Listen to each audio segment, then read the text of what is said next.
I am Toufah Jallow, and I was raped by the president of my country when I was 19 years old. Mind you, I do not say allegedly. I leave that to you. Before that happened, I had no idea that such a thing was even possible. Because in my country, no one speaks about these things. We have no name for it. With no words to describe it, how could such a thing even happen? Let alone by a president, who for many of us young people was almost a godly figure.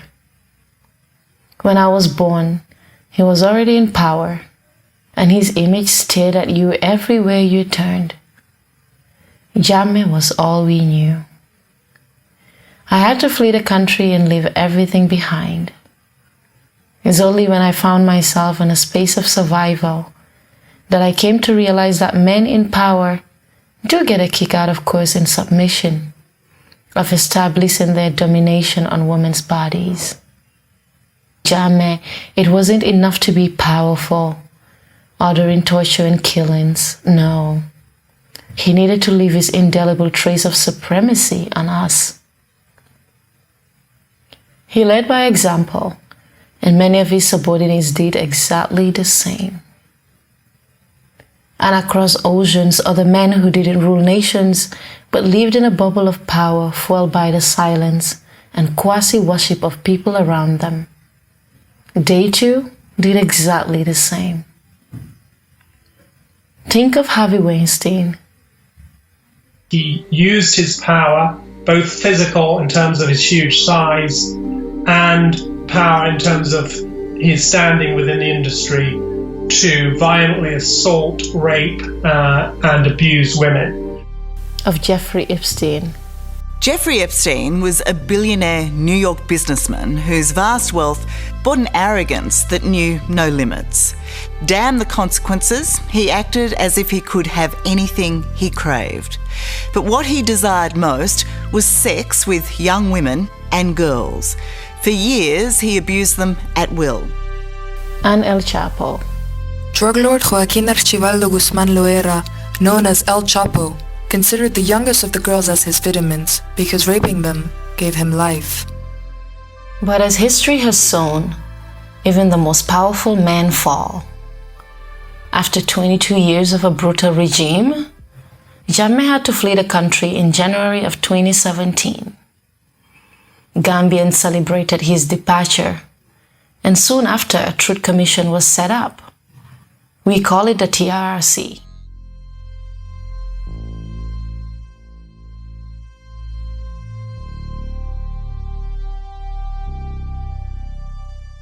And it did announce that it will hold an entire session on sexual violence.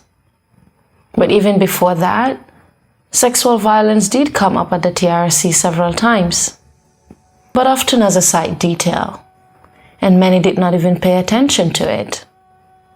References to exploitation and violence against women, as so often, remained unacknowledged. In July of 2019, several members of the Junglers, which was Jammeh's personal death squad, testified at the TRRC, and the country stood still. Two of these killers mentioned sexual violence when speaking about something different, but no one seemed to take notice.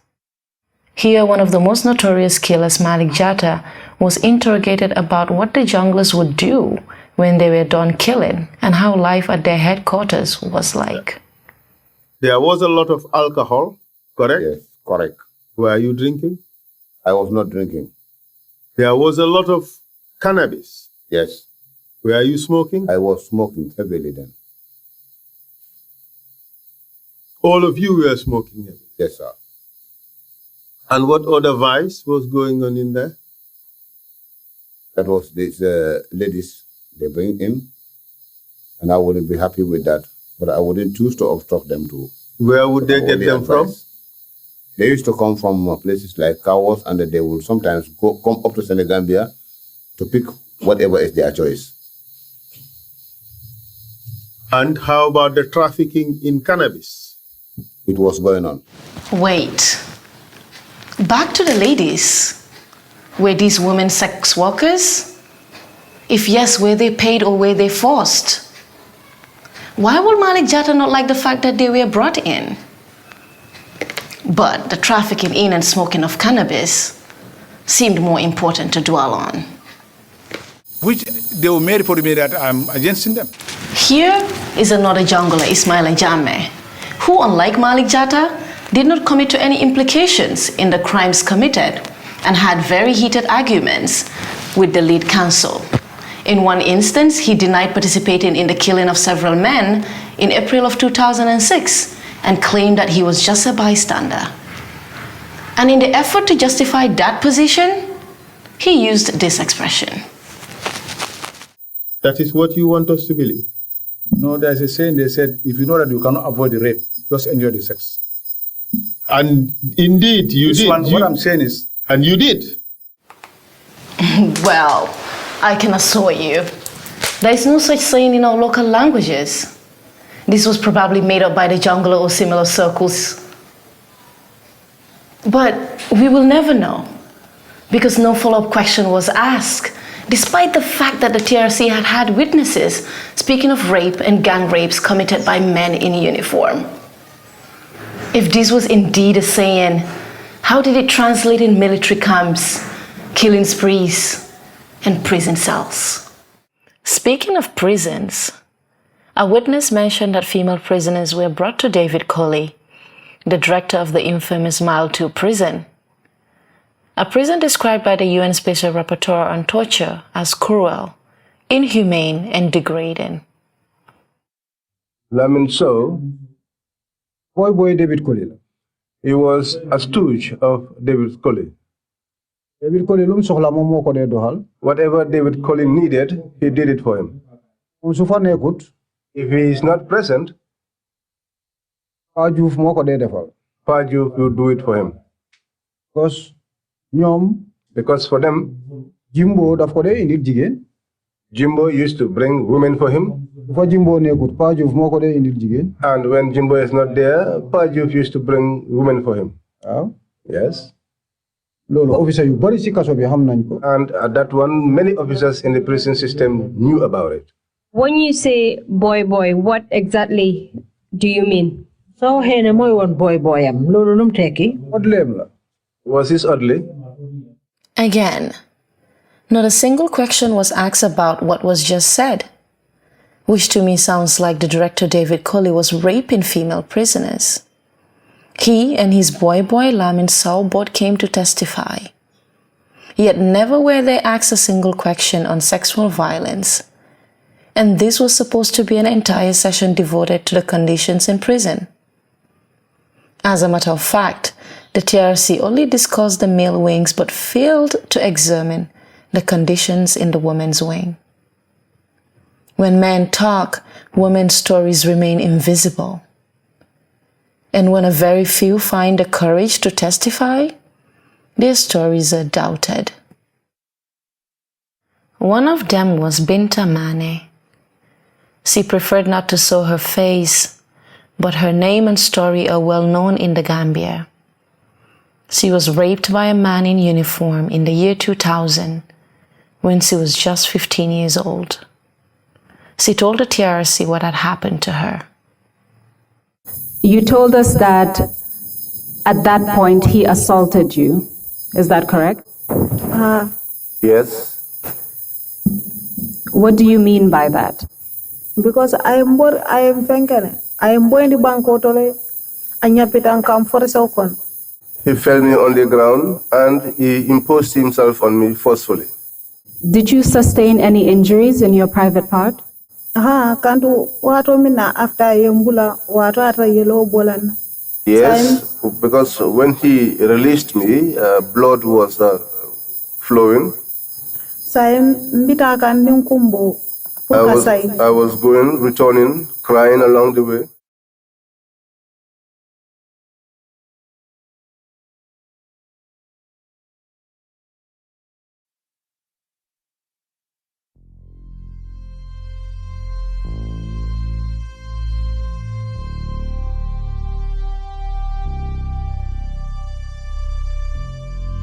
But little was known about the fate of the girl and how she suffered not only from the rape but also from the stigma.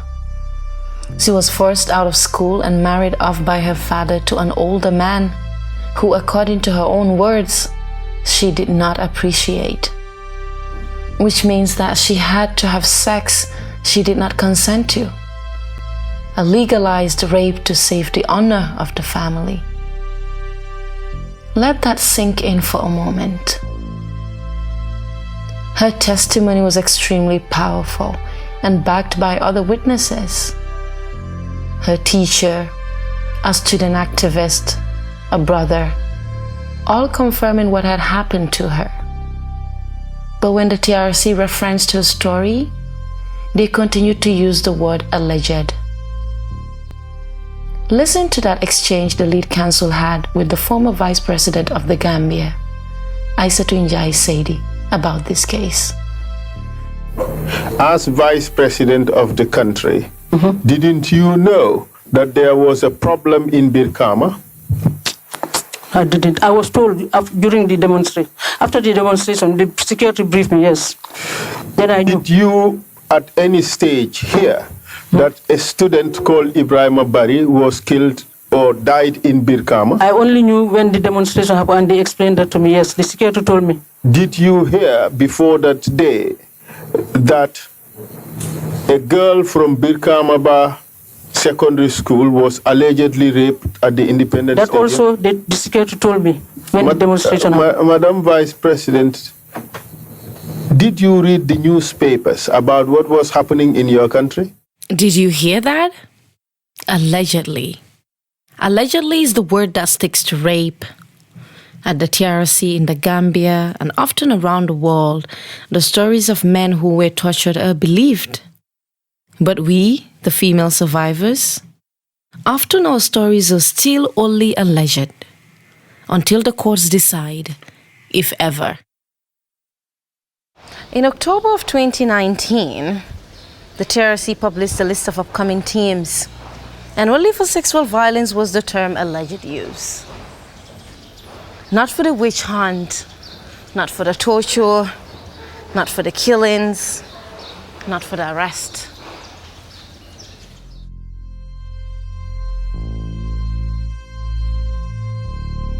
And not only are sexual crimes alleged, but for the special session on sexual violence, the TRC changed its methods.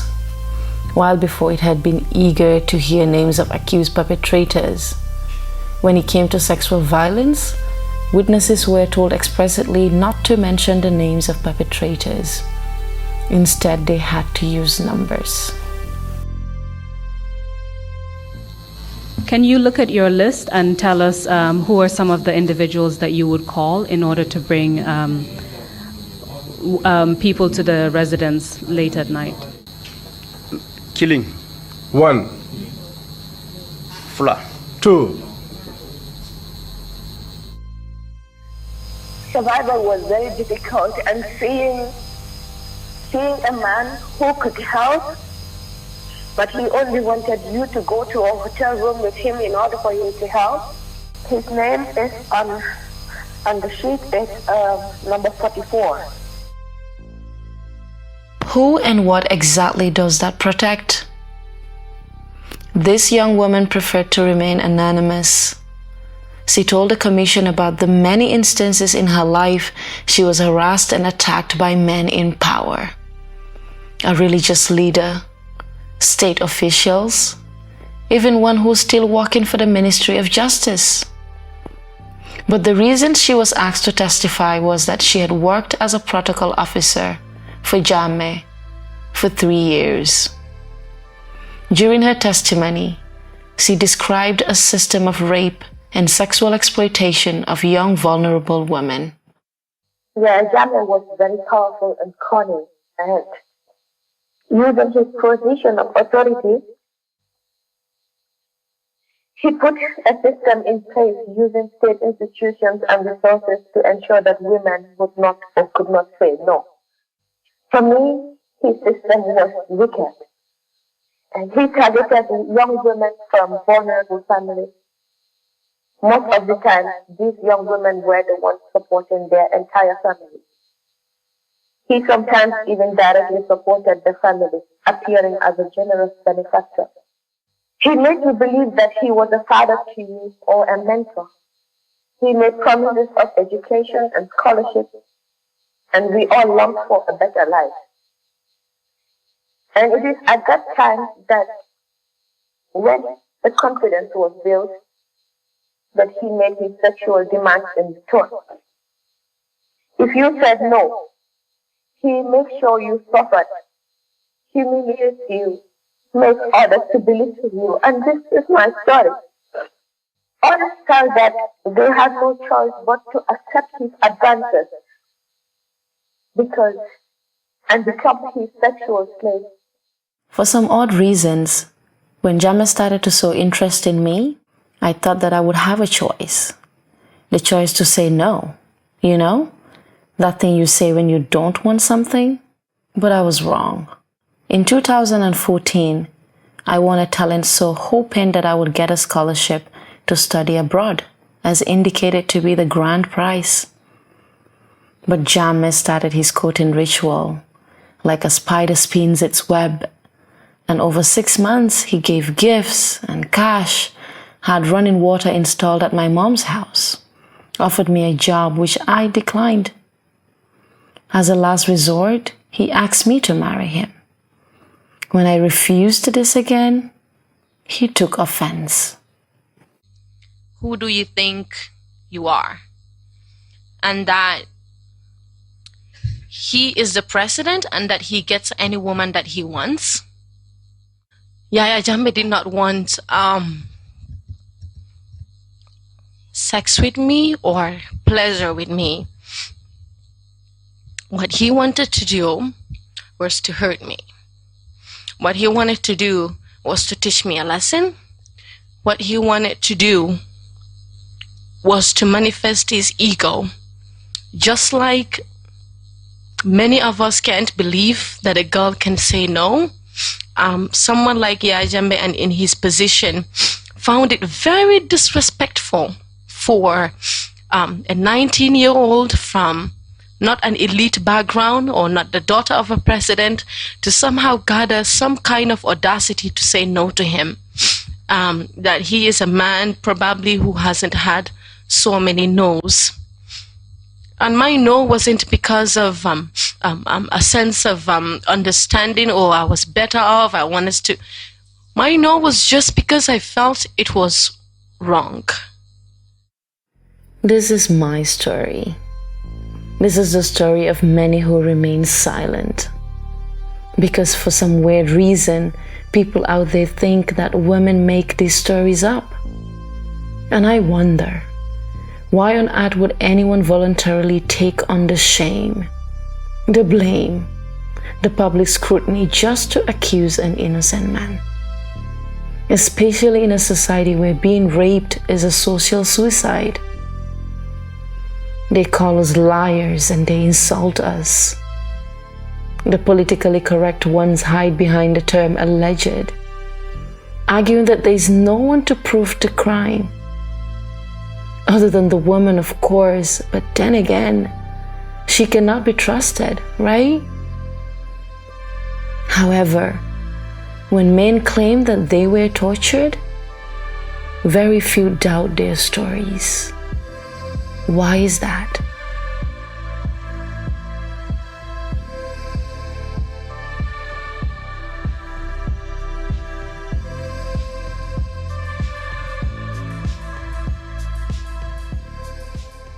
And he could freeze you, he could just do practically anything he wanted to do because of this magical and supernatural powers.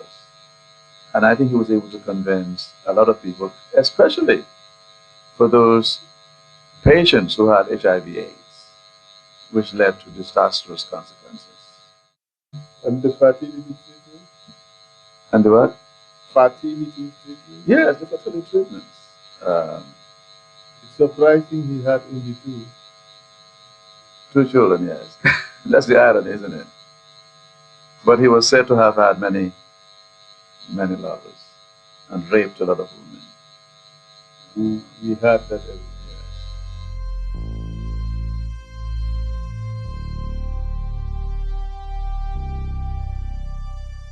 But that said, there are good things that he also achieved for certain groups, like women, for instance. Could you tell us about that? Yes. In the report, I basically suggest that... Paragraph 89. 89.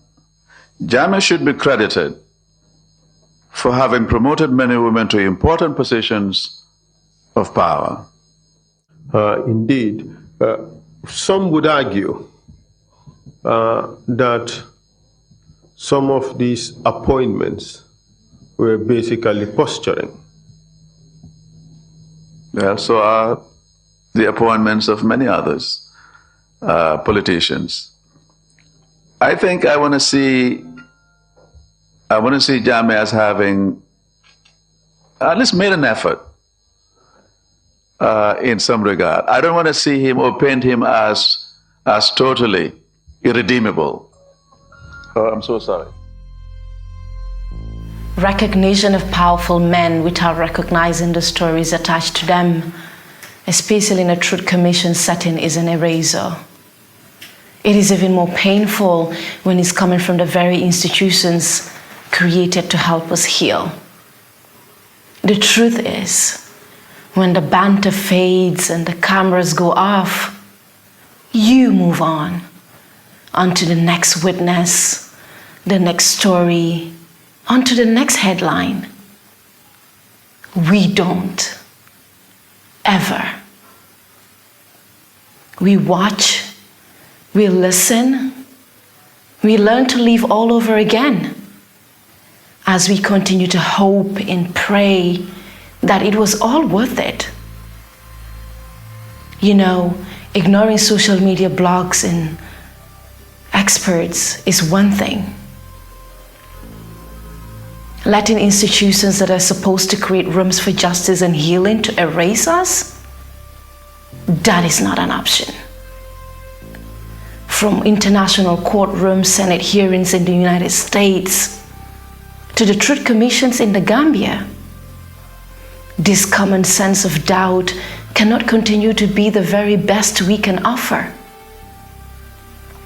So I hope one day we will come to acknowledge women's experiences instead of doubting them, expose injustices instead of protecting the perpetrator, and an awakened sense of accountability towards survivor stories.